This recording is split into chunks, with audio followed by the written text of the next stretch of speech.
బ్రతుకుడి.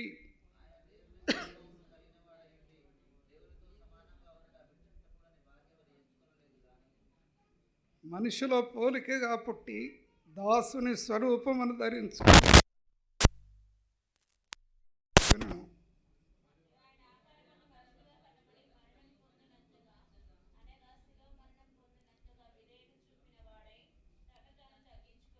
అందుచేత పరలోకమందున్న వారిలో కానీ, భూమి మీద ఉన్నవారిలో కానీ, భూమి కింద ఉన్నవారిలో కానీ ప్రతి వాని మోకాలు యేసునామమున వంగునట్లును,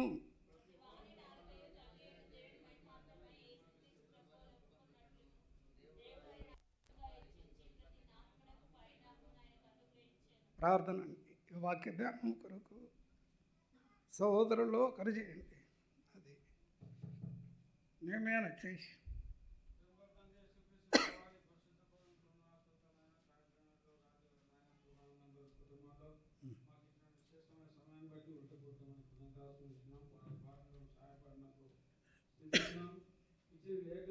జ్ఞాపకం చేసుకొని ఆయన మరి మాకు పంచిపెట్టమని ప్రార్థిస్తున్నాను. ఈ దాసుని అభిషేకించుకొని ఈ నోటి బురగాన్ని ఆత్మ ప్రచారంగా వాడుకొని కావాల్సినటువంటి వర్తమానం ఈ స్థలాల్లో ఉన్నటువంటి వారు ఎంత శబ్దం ద్వారా ఎంతమంది వెలుగులోకి మాటలు వెళ్తున్నట్టు వారు గ్రహించినట్లుగా ఈ పరలోక సింహాసనం మాట్లాడుతున్న వారు నివృత్తి పుట్టించమని, ఈ దాసుని బలపరిచి అభిషేకించుకొని వాడుకోమని, మాకు కూడా ప్రభావితంగా చెవులు గ్రహించే మనసు గ్రహికులు హృదయాలను ఆత్మకు దయచేయమని, ఈ శ్వాసంలో మాకు ప్రాణం పెట్టి రక్షించి విమోచించిన యేసుక్రీస్తు ప్రభువును ప్రార్థించి వేడుకుంటున్నాం తండ్రి.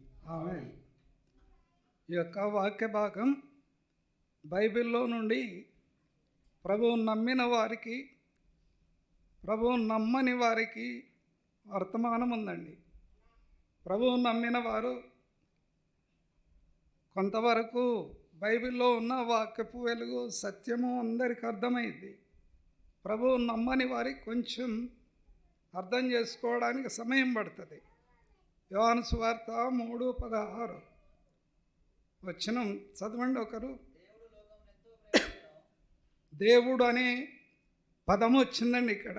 దేవుడు లోకమును ఎంతో ప్రేమించెను అనేది ఇందులో దేవుడు అనే పదం, రెండవది లోకాన్ని, మూడవది ప్రేమ, 3 భాగాలు కనబడతాయి. దేవుడు లోకమును ఎంతో ప్రేమించాడట. దేవుడు ఎవరు, ఎందుకు ప్రేమించాలి? ఆదికాండం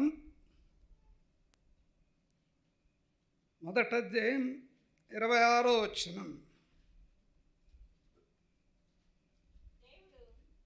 ఇక్కడ దేవుడు అనే పదం వస్తుందండి. దేవుడు లోకాన్ని ప్రేమించాడు. ఆదికాండం 1వ అధ్యాయం 26వ వచనంలో కూడా దేవుడు అనే పదం వచ్చింది.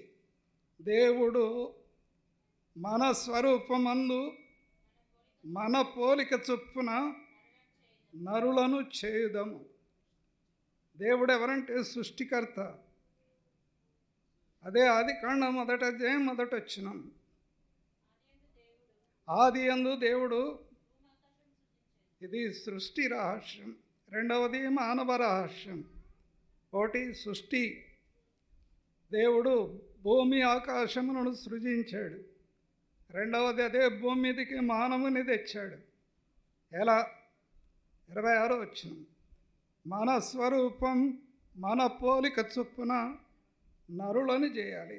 దేవుని ఆలోచన. నరులకు భూమిని దేవుడు ఏర్పాటు చేశాడు. మానవుని కొరకండి సృష్టి. కొలస్సీలకు రాసిన పత్రిక, కొలస్సై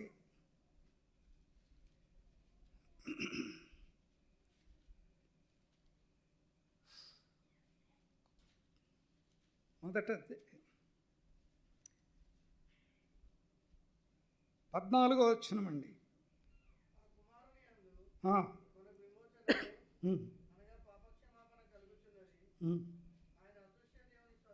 అదృశ్య దేవుని స్వరూపమట. ఉదాహరణకు దేవుడు లోకాన్ని ప్రేమించాడు. దేవుడు ఎవరు, ఎలా ఉంటాడు అనేది కూడా ప్రశ్న. దేవుడు ఎవరు, ఎలా ఉన్నాడు? అనేది ఒక ప్రశ్న. ఆయన అదృశ్య దేవుడట. మానవునికి ఎందుకు దేవుడు అదృశ్యుడయ్యాడు అనేది ఒక ప్రశ్న. మానవునికి దేవుడు అదృశ్యం కావడానికి గల కారణం ఒకటి ఉంది. భూమిని చేశాడు, ఆకాశము, నక్షత్రాలు, సర్వ సృష్టి మానవుని కొరకు చేసి అదృశ్యుడయ్యాడు. కారణం ఏంటి? యోహాను సువార్త 1వ అధ్యాయం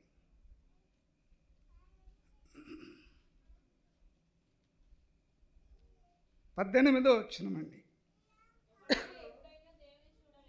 ఎవడును ఎప్పుడైనాను దేవుని చూడలేదట. ఎవడును ఎప్పుడైనాను దేవుని చూడలేదట. దేవుడే మానవులు చేశాడు. సృష్టి దేవుని యొక్క కృపను బట్టి సృష్టి మానవుని కొరకు చేశాడు. సృష్టిని చేశాడు, మానవుని చేశాడు. తాను మరుగై ఉన్నాడు. కారణం ఏంటి? అదృశ్యుడట. దృశ్యమైనవి కొలసీలకు రాసిన పత్రిక 1వ అధ్యాయం.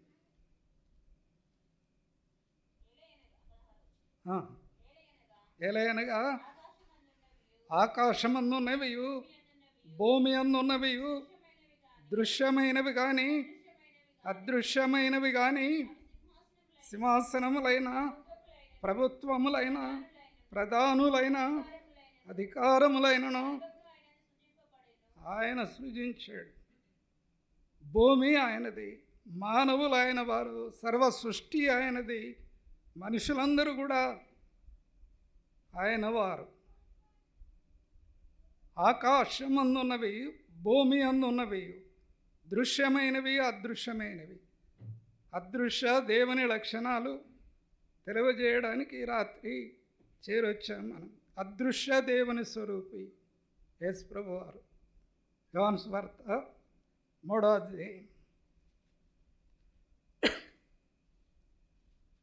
16. లోకమును ప్రేమించాడట దేవుడు. లోకం అంటే అర్థం ఏంటంటే లోకములో ఉన్న మానవులు ప్రేమించాడు. లోకం అంటే అర్థం ఏంటి? ఒక్కవెన్నాడు. లోకమనగా మట్టి కాదు, మనుషులు. లోకాన్ని ప్రేమించాడు దేవుడు. లోకములో ఉన్న మానవుల ప్రేమించాడు. లోకములో ఉన్న మానవుల కొరకు పరలోకాన్ని వదిలిపెట్టి భూలోకానికి రావాల్సి వచ్చింది ఆయన. కారణం మానవ పాప ప్రాయచిత్తము కొరకు. ఆదికాండం 3వ అధ్యాయం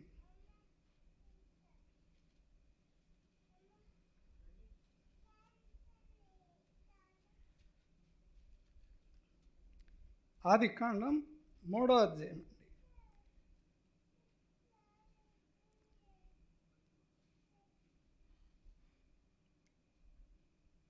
6వ వచనం. ఆ స్త్రీ ఆ వృక్షము ఆహారమునకు మంచిదియు, కనులకు అందమైనది, వివేకమిచ్చు రమ్యమైనది ఉండుట చూచినప్పుడు దాని ఫలమును కొని తీసుకొని తనతో పాటు తన భర్తకిచ్చాను. అతడు కూడా తినను. ఇదన్నమాట ఆజ్ఞాతిక్రమం, పాపం. అవ్వ ద్వారా లోకానికి పాపం వచ్చింది. ఆదాము కూడా పాపములో పడిపోయాడు. ఆది మానవుడు, వారి సంతానమైన మానవులందరూ కూడా పాపులుగా చేయబడ్డారు. రోమీయులకు రాసిన పత్రిక. నీతిమంతుడు లేడు, ఒక్కడూ లేడు. అందరూ పాపం చేశారట. ఉదాహరణకు ఆది మానవుడు ఆదాం చేసిన పాపమును బట్టి అందరూ కూడా పాపులని మాట రాయబడింది రోమీయులకు రాసిన పత్రిక 3వ అధ్యాయం 8వ వచనం. ఏ భేదం లేదు, అందరూ పాపం చేసి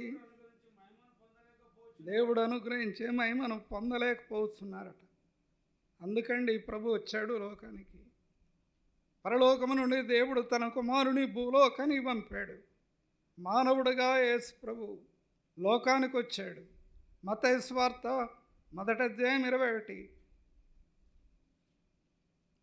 మత్తయి ఆమె ఒక కుమారుని గనును తన ప్రజలను వారి పాపముల నుండి ఆయనే రక్షించును గనక యేసు అనే పేరులో వచ్చాడు ప్రభు. సర్వ సృష్టికర్త, భూమి ఆయనది, సముద్రం ఆయనది, సర్వ సృష్టి, మానవుడు కూడా ఆయన వాడే. కానీ అపవాది శక్తి వలన ఆది మానవుడు పడిపోయి అవ్వాదాముల పాపమును బట్టి అందరూ ఆ పాప బీజంలో జన్మించారు. పాపములను వచ్చు జీతం మరణం అనేది రోమీలకు రాసిన పత్రిక. రండి.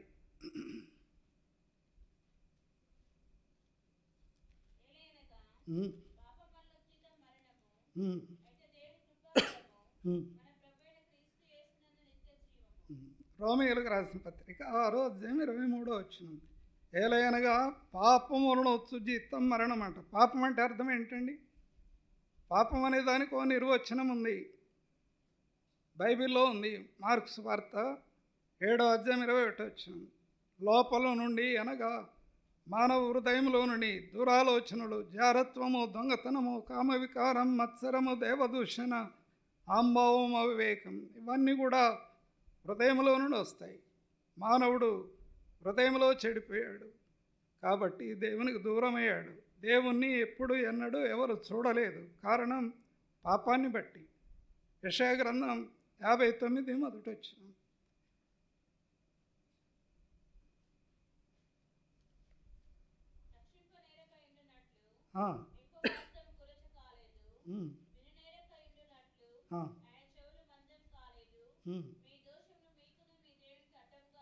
అడ్డంగా వచ్చింది పాపపు తెరండి.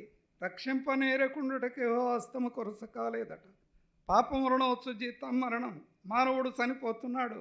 కారణం భూమి మీద పుట్టాడు, 70 సంవత్సరాలు 80 సంవత్సరాలు, అధిక బలం ఉంటే అంతకంటే 100 సంవత్సరాలకు లోపుగా జీవిస్తాడు. కానీ మరణిస్తున్నాడు. మరణం ఎందుకు వచ్చింది? ఇది ప్రశ్న.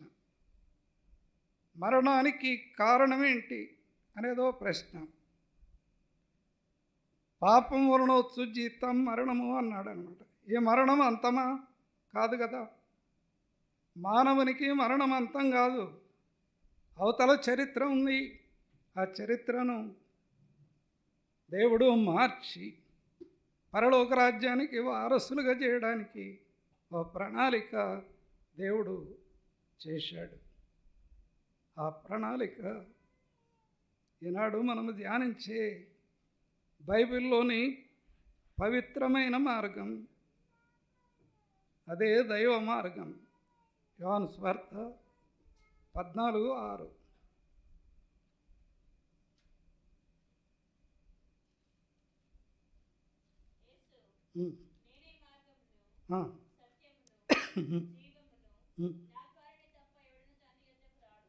యేసు ప్రభు చెప్పిన మాటలు ఇవి. నేనే మార్గం అన్నాడు, నేనే సత్యం, నేనే జీవం, నా ద్వారా తప్ప తండ్రి వద్ద కనగా పరలోక రాజ్యానికి రాలేడు.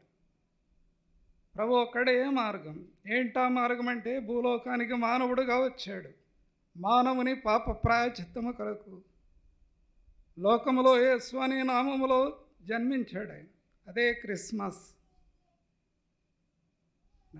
సర్వలోకంలో ఇలాంటి సంతోషకరమైన సువర్తమానం ప్రపంచం ఏమవుతూ మారుమ్రోగుతుందండి.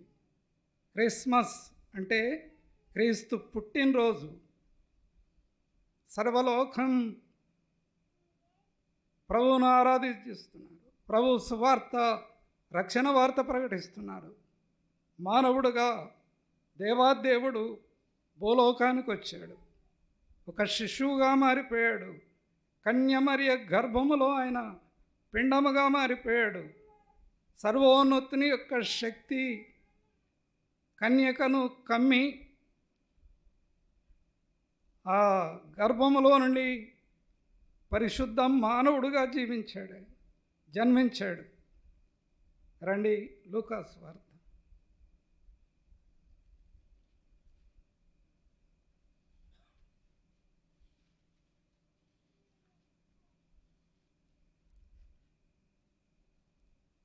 రెండవ అధ్యాయం 38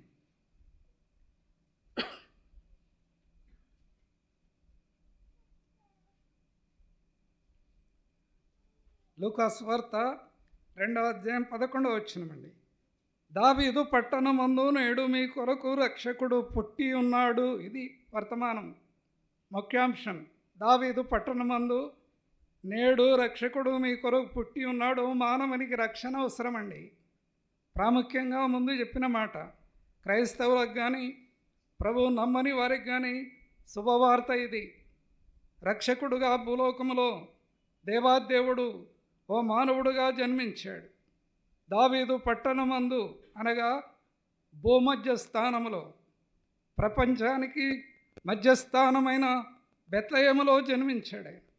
ప్రపంచానికి యావత్తు కూడా రక్షణ కలిగించడానికి, అందరూ రక్షించబడాలి, అందరూ పరలోక రాజ్యానికి వారసులు కావాలి, అందరూ ఆ ప్రేమను రుచించాలి. నరకము నుండి, ఆ యొక్క అగ్నిగుండము నుండి మానవుడు తప్పించబడాలి. పాపము వలన వచ్చు జీతం మరణం. పాపము యొక్క ఆ యొక్క జీరాక్సు లేక ఎక్స్రే కనబడుతుంది మానవ హృదయం. ఇర్మీయా గ్రంథం 17:9.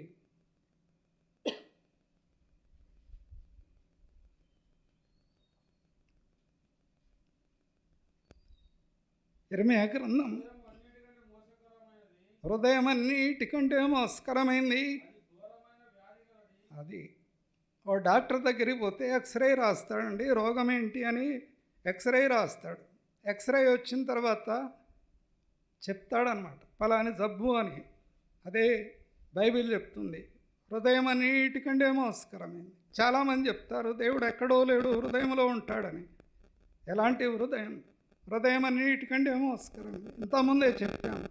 హృదయంలో నుండి దురాలోచన, జారత్వము, దొంగతనము, కామవికారం, మత్సరము, దేవదూషణ, అంభావము, అవివేకం, చెడ్డవన్నీ కూడా హృదయంలో నుండి వస్తాయి. దేవుడు ఎలా స్థానం? దేవునికి స్థానం ఏది? కాబట్టి హృదయ శుద్ధి గలవారు ధన్యులు.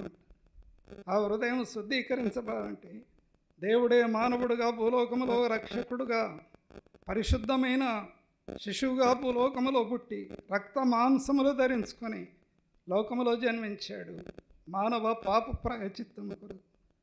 ఆనాడు జ్ఞానులు విన్నారు, యేసుప్రభు ఎక్కడ అని వెతుకుతూ వచ్చారు. ఎక్కడ యేసుప్రభు? రండి మత్తయి సువార్త 2వ అధ్యాయం.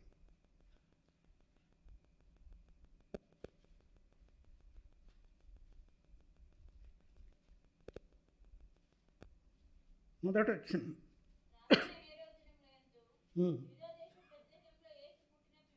యేసు పుట్టిన పిమ్మట ఇదిగో తూర్పు దేశపు జ్ఞానులు వచ్చారండి. యేసుప్రభువును వెతుక్కుంటూ వచ్చారు. ఆయన లోకంలో పుట్టాడు.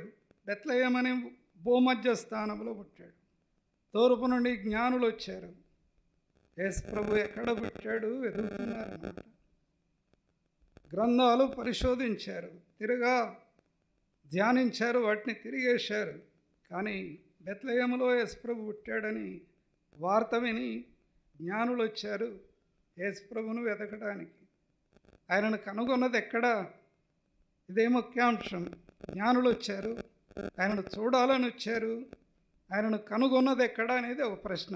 రండి, ఇదే మత్తయి సువార్త 10వ వచనం 2వ అధ్యాయం. వారు ఆ నక్షత్రమును చూసి అత్యానందభరితులయ్యారట. జ్ఞానులండి, తూర్పు నుండి వచ్చారు. జ్ఞానము గల ప్రతి వ్యక్తి కూడా దేవుడెవరో తెలుసుకోవాలని ఆరాటపడతారు. దేవుడెవరు? మనం ఎందుకు లోకంలో జన్మించాం? మన జీవితం ఏంటి? మన గమ్యం ఏంటి? తుది ఈ యొక్క యాత్ర ఎక్కడి వరకు? మానవ జీవిత చరిత్ర ఇది ఆలోచన. నేను భూలోకంలో పుట్టాను, రెండవది జీవిస్తున్నాను, నా ముగింపు ఏంటి, తర్వాత ఏంటి? 10వ వచనం. వారు ఆ నక్షత్రమును చూసి అత్యానందభరితులై ఇంటిలోనికి వచ్చి అనే మాట రాయండి. ఒక ఇల్లు ఉందండి, ఆ ఇంటిలోనికి వచ్చారు జ్ఞానుడు. ప్రభు ఎక్కడున్నాడు? ఇంటిలో ఉన్నాడు. ఒక ఇంటిలోనికి వచ్చాడు ఆయన. లూకాసు వార్త 19.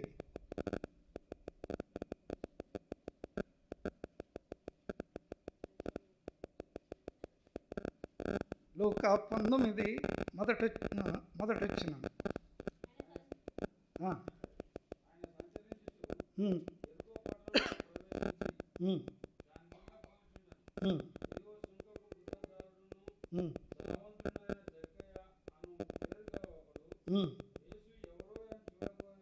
చాలన్నా. ఎరికో పట్టణానికి వచ్చాడు యేసు. లూకా సువార్తలో పుట్టాడని చూశాం, మత్తయి సువార్తలో మనం చూశాము జ్ఞానులు వచ్చారు, ఇంటిలోనికి వచ్చారు, శిశువుని చూశారు. కానీ యేసు ప్రభు ఎదిగి పరలోక రాజ్య సువార్తను ప్రకటిస్తూ ఎరికో పట్టణానికి వచ్చాడు. ఎదిగాడు, యవనస్తుడయ్యాడు, దేవుని రాజ్య సువార్తను ప్రకటిస్తూ పరలోక రాజ్యాన్ని గురించి ప్రకటన చేసేటప్పుడు అనేకులు విన్నారు.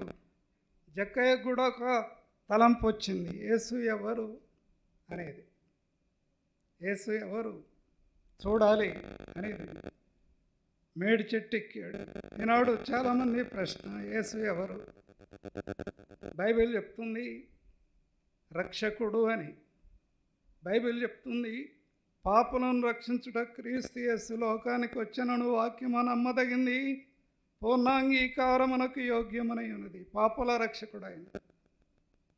యేసు ఎవరో చూడాలనుకున్నాడు జక్కయ్య. చెట్టు ఎక్కాడు. ఆ మార్గంగా వచ్చేటప్పుడు జక్కయ్య చెట్టు మీద, యేసు ప్రభు చెట్టు కింద ఉన్నాడు. జక్కయ్యతో మాట అన్నాడు, జక్కయ్య త్వరగా దిగు, నేడు నేను నీ ఇంట ఉండవలసి ఉన్నది. ఇది తలంపు. ప్రభు ఎక్కడ ఉండాలని కోరుతాడంటే మన ఇంటిలో ఉండాలని, మన హృదయంలో ఉండాలని, మన అంతరంగంలోనికి రావాలని. తన వాక్యం మన అంతరంగంలోనికి వస్తే ప్రభు వచ్చినట్టు. హృదయాన్ని పరీక్షించి మనలో శుద్ధి చేసి, ఇతడును అబ్రాహాము కుమారుడు, ఈ ఇంటికి రక్షణ వచ్చింది. రక్షణ ప్రాముఖ్యమైంది. ప్రభు రక్షణ కొరకు ఏం చేశాడు?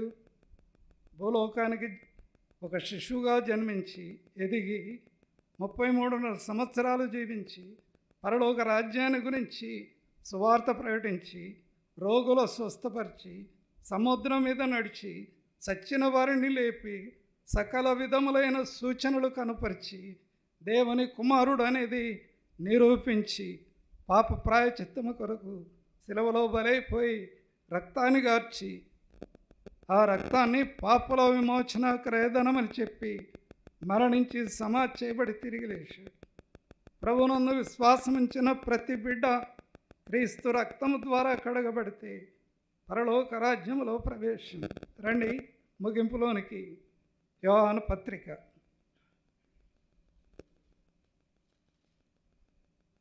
1వ అధ్యాయం 7వ వచనమండి. ఆయన వెలుగులో ఉన్న ప్రకారం మనమును వెలుగులో నడిచిన ఎడల అన్యోన్య సావాసము గలవారమై ఉన్నము. అప్పుడు ఆయన కుమారుడైన యేసు రక్తం ప్రతి పాపము నుండి మనలను పవిత్రులుగా చేస్తుంది. యేసు ప్రభు రక్తం అండి మన పాపాన్ని కడిగేది. పాపల రక్షకుడుగా భూలోకానికి వచ్చాడు, శిలువలో బలైపోయాడు, రక్తాన్ని గార్చాడు. ఆయన రక్తమే మానవుని పాప విమోచన క్రయధనం. మనుషుడు ప్రభువునందు విశ్వాసం ఉంచి నోటితో ఒప్పుకొని పాప ప్రాయచిత్తం కొరకు ప్రభు రక్తం కిందకు వచ్చి, ప్రభువా నేను పాపినని ప్రభు సన్నిధిలో ప్రార్థన చేస్తే గొప్ప రక్షణ. ఇంత గొప్ప రక్షణ, గ్రేట్ సాల్వేషన్ అన్నారు. పరలోక రాజ్యానికి మార్గం సరళమవుతుంది, పాపానికి క్షమాపణ కలుగుతుంది, హృదయం శుద్ధీకరించబడుతుంది, అంతరంగంలో సమాధానం ఉంటుంది. అంతరంగం శిలువ రక్తము ద్వారా కడగబడిన హృదయం, కుమారుడాని హృదయం నాకిమ్మని అందులో నివాసం చేయాలని ప్రభు కోరాడు. మన హృదయంలో ప్రభువుకు నివాసం అంటే, మన ఇంటిలో ప్రభువుకు నివాసం అంటే ప్రభు అద్భుతమైన ఆశ్చర్యమైన కార్యాలు చేస్తాడు. ఇదే ఆత్మీయమైన సత్యం. బైబిల్ యొక్క ముఖ్యాంశం ఇది. పాపుల రక్షకుడుగా లోకానికి వచ్చాడు. ఈ లోకం అశాశ్వతమైంది. ఈ భూమి ఆకాశం గతించిపోతాయి.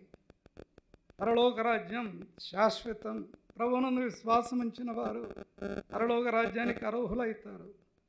ఆ మార్గమే క్రీస్తు మార్గం. క్రీస్తు రక్తమే మానవుని పాప ప్రయత్నింది. భూమి మీద ఉన్నప్పుడే మానవుడు ప్రభునందు విశ్వాసం ఉంచితే మరణములో నుండి జీవంలోని దాటుతాడు. పరలోక రాజ్యములో నివాసం ఉంటుంది. భూమి మీద ఉన్నప్పుడు శాంతి సమాధానం ప్రభు ఇస్తాడు. క్రిస్మస్ యొక్క ముఖ్య తాత్పర్యం ఇది. ఈనాడు ప్రపంచమంతా కూడా క్రిస్మస్ డిసెంబరు 25 వచ్చిందని అంటే క్రీస్తు పుట్టాడని సర్వలోకములో ప్రతిధ్వనిస్తుంది దేవుని వాక్యం. అందరూ అంతటా మారు మనసు పొందాలి. దేవుని కృప, ఇంటికి రక్షణ వచ్చింది. ఇంటిలో ఉన్నవారు ప్రభునందు విశ్వాసం ఉంచారు. ప్రభు రక్తము ద్వారా కడగబడి సంఘ సావాసం ఆత్మీయంగా జీవిస్తూ దేవుని మేలులు పొందిన సంఘం ఉంది. ఆ రీతిగా ప్రభు కృప ఇచ్చి మిమ్మను మీ ఇంటి వారిని గొప్ప రక్షణతో ఆశీర్వాదం ఇచ్చినట్లు మీ కొరకు ప్రార్థన చేస్తాం. దేవుడు తన వాక్యాన్ని దీవించిన రాజన్ ఎట్లండి ప్రార్థన చేస్తాం.